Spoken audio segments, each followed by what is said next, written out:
Vamos a continuar con la siguiente parte del tema. Anteriormente lo dejamos en el conducto central. Bien, ¿qué es el conducto central?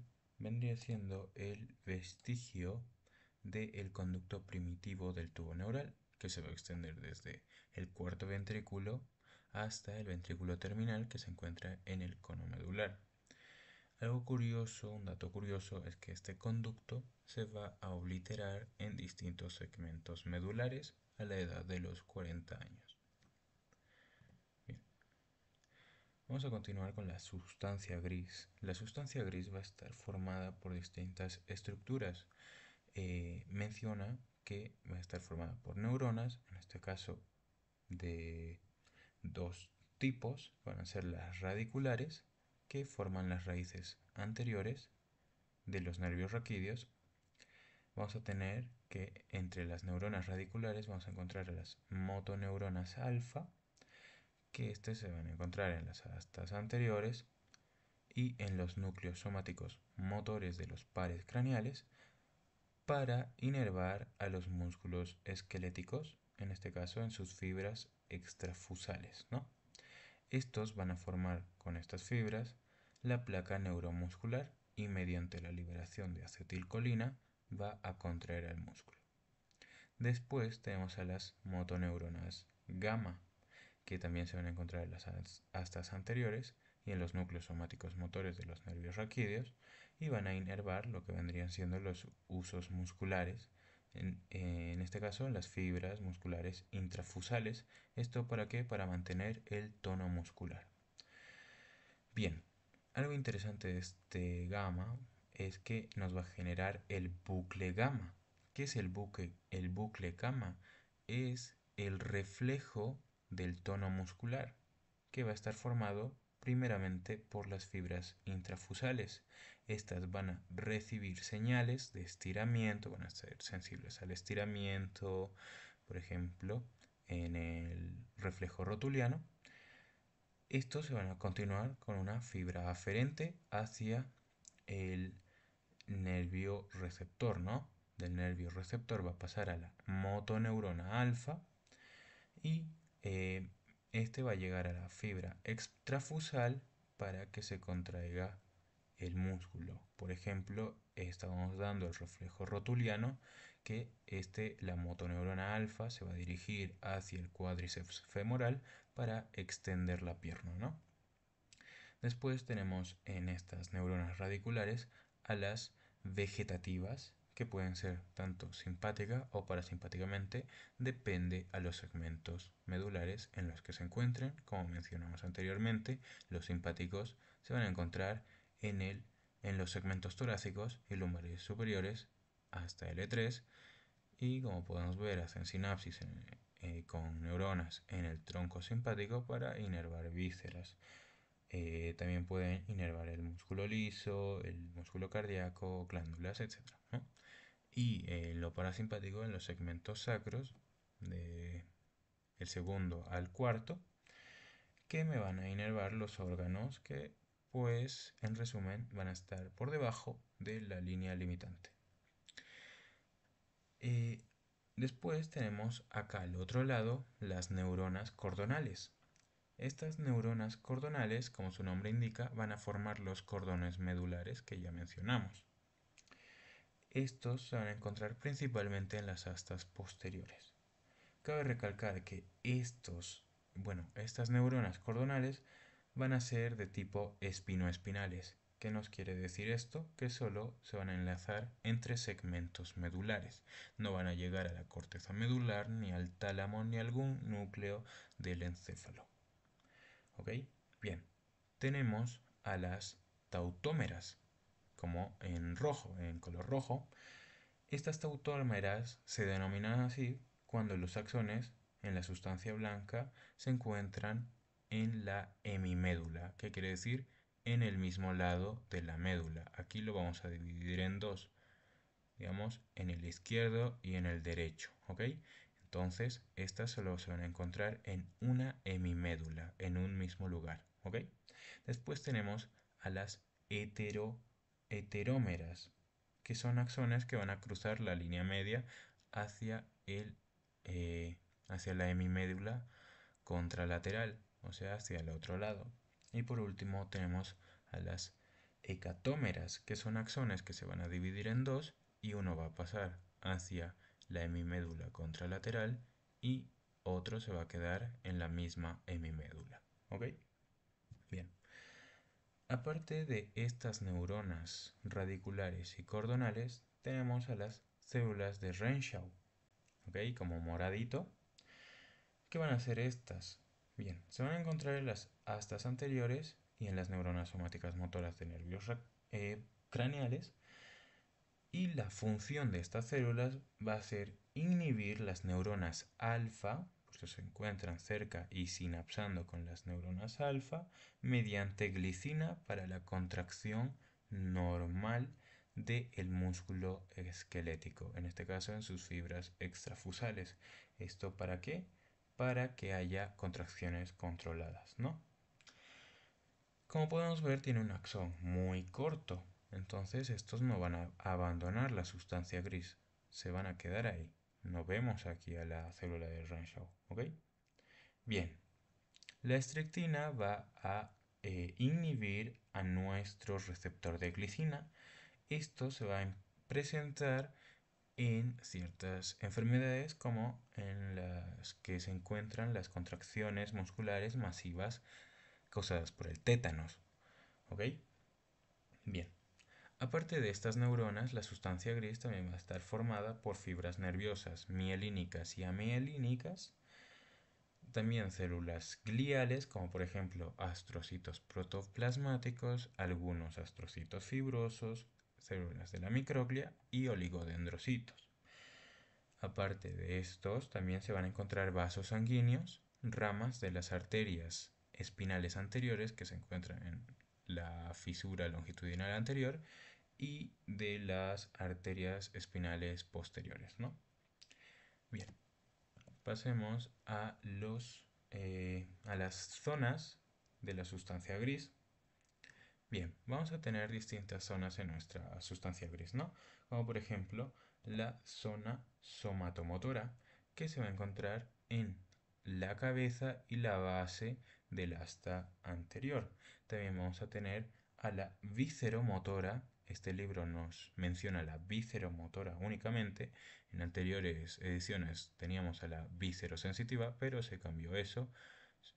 Y este segmento solo contiene la visceromotora. Esta es vegetativa motora en la columna intermedio lateral, que puede ser de tipo simpática o parasimpática. Y por último tenemos a la zona somatosensitiva, que como su nombre indica es sensitiva y se va a encontrar en toda el asta posterior, ¿no? Tanto en la cabeza, en el cuello y en la base. ¿Ok? Pasemos a los núcleos de la sustancia gris. Empecemos con el asta anterior. Vamos a tener su núcleo medial y el núcleo lateral.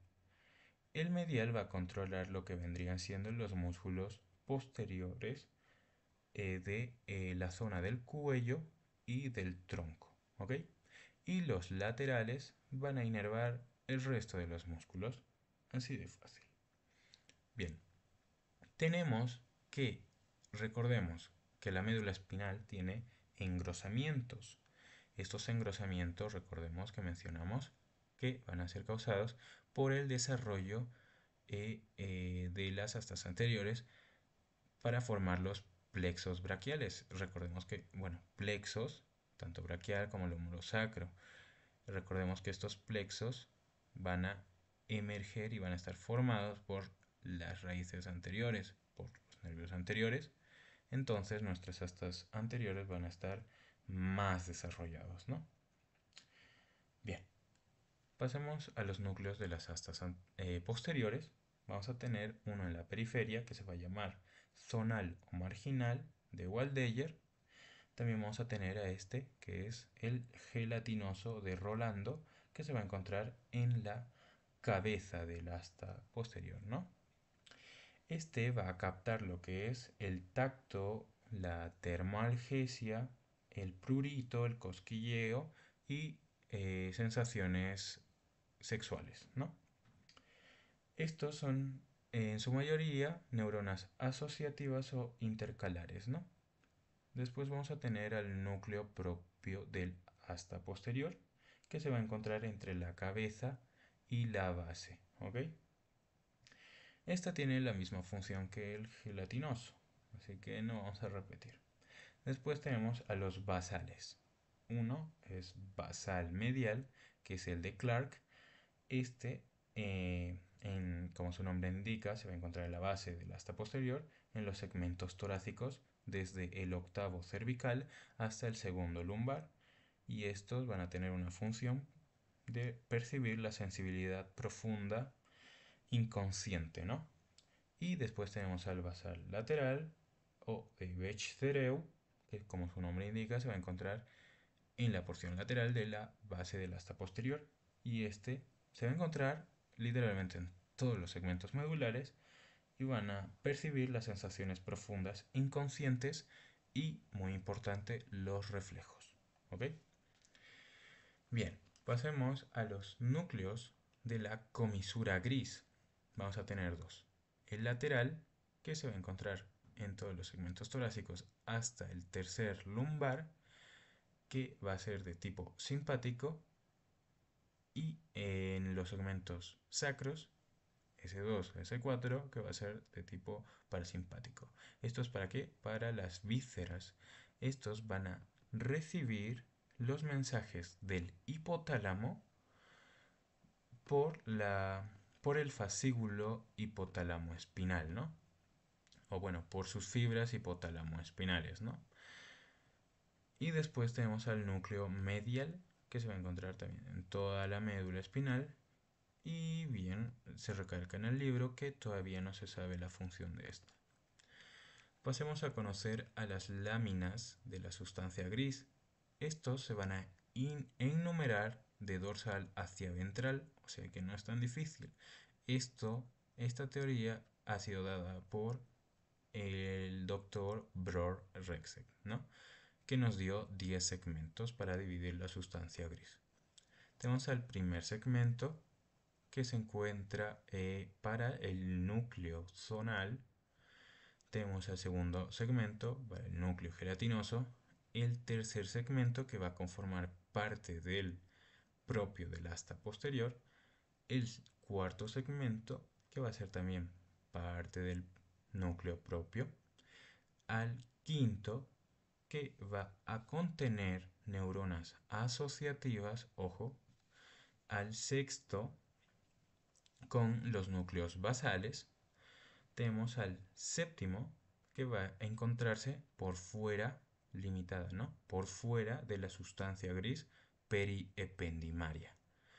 Tenemos al octavo, que en esta se va a encontrar el núcleo basal medial del asta anterior, o bueno, núcleo medial del asta anterior, perdón. Al noveno, donde se encuentra el núcleo lateral del asta anterior. Y por último, al décimo, que se va a encontrar en la sustancia gris que rodea el conducto central. ¿Ok? Bien, pasemos a algo complicadito, bonito, que les recomiendo que se memoricen esta imagen porque suele entrar en exámenes de reconocimiento.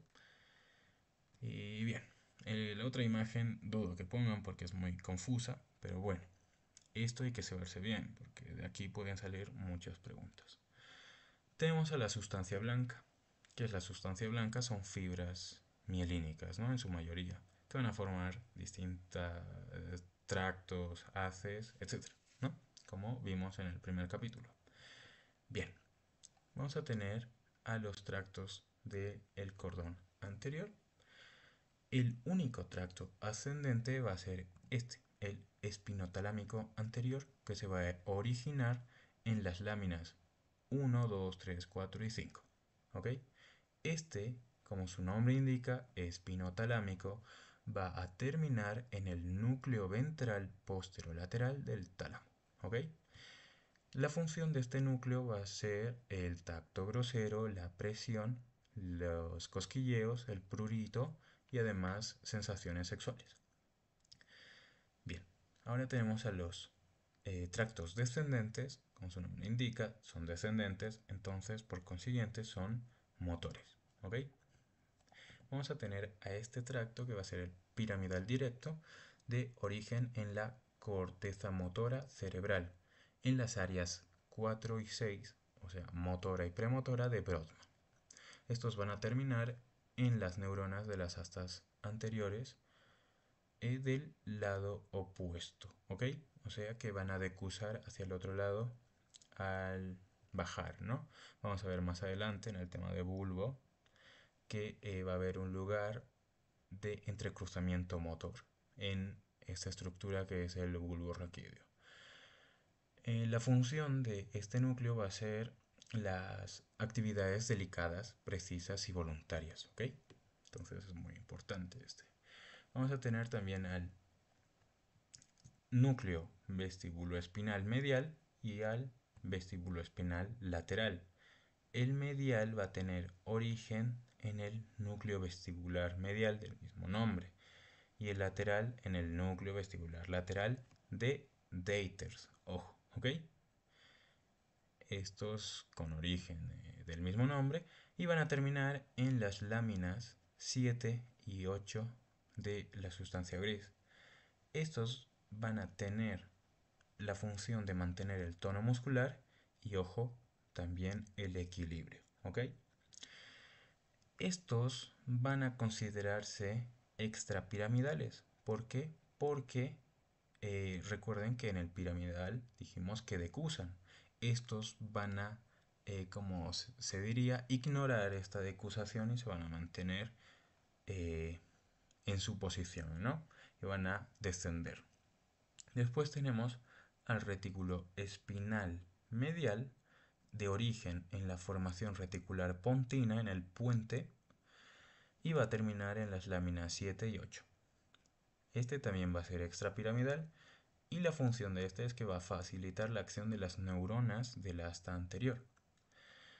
Ahora veamos al tracto tectoespinal de origen en los colículos superiores e inferiores del mesencéfalo y van a terminar en las láminas 6, 7 y 8 del lado opuesto. ¿Ok? Este va a tener una función motora y también va a tener la función auditiva refleja y visual refleja. ¿Ok? En el tema de mesencéfalo vamos a aclarar más esto. Ahora pasemos a los núcleos del cordón lateral. ¿Ok? Vamos a tener a los ascendentes sensitivos, al 1 tracto espinotalámico. Su nombre ya nos indica que es de la médula espinal al tálamo. Bien, un tip que ahí les va es que todo lo que empiece con espino es ascendente o sensitivo, ¿ok? En este caso tenemos al tracto espinotalámico lateral que se va a originar en las láminas 1, 2, 3 y 5 y va a terminar en el núcleo ventral posterolateral del tálamo. Este va a tener la función de percibir el dolor, la temperatura y la replexión visceral, también la micción. Vamos a tener al tracto espinocerebeloso directo dorsal de Flesching, que va a tener un origen en la sexta lámina, la séptima y los núcleos basales mediales. Este va a terminar en la corteza paleocerebelosa y la función de este es que va a conducir la sensibilidad profunda inconsciente de usos musculares y órganos tendinosos de Golgi hacia el cerebelo del segmento inferior del tronco y las extremidades inferiores. ¿Ok? Ahora veamos al espinocerebeloso ventral cruzado de Gowers. ¿Ok? Este va a tener un origen en la lámina 5, 6 y 7 y en el núcleo basal lateral. Este va a terminar en la corteza paleocerebelosa, llegando al cerebelo mediante el pedúnculo cerebeloso superior. Este que va a hacer va a monitorizar los arcos reflejos. Pasemos a ver los tractos descendentes. Vamos a tener al piramidal cruzado de origen y terminación igual al directo, que aquí tenemos al directo. Después hablemos del rubro espinal que se va a originar en el núcleo rojo del mesencéfalo y cruza al lado opuesto para terminar en las astas anteriores opuestas, ¿ok? Este va a tener función motora extrapiramidal y va a intervenir en la coordinación y los movimientos de las manos, o sea, es muy preciso. Vamos a ver el tracto olivo-espinal, que se va a originar en el núcleo olivar vulvar del bulbo raquídeo y va a terminar en las astas anteriores, ¿ok? Este va a tener una función motora extrapiramidal. Ahora vemos al tracto reticuloespinal lateral de origen en el núcleo reticular vulvar y va a terminar en las láminas 6 y 7 de la sustancia gris. Este va a tener función motora extrapiramidal y va a transmitir las señales inhibidoras a neuronas de las astas anteriores, en este caso a las motoneuronas alfa. Ahora veamos a los tractos del cordón posterior. Vamos a tener al grácil de Gold y al cuneiforme de Burdach.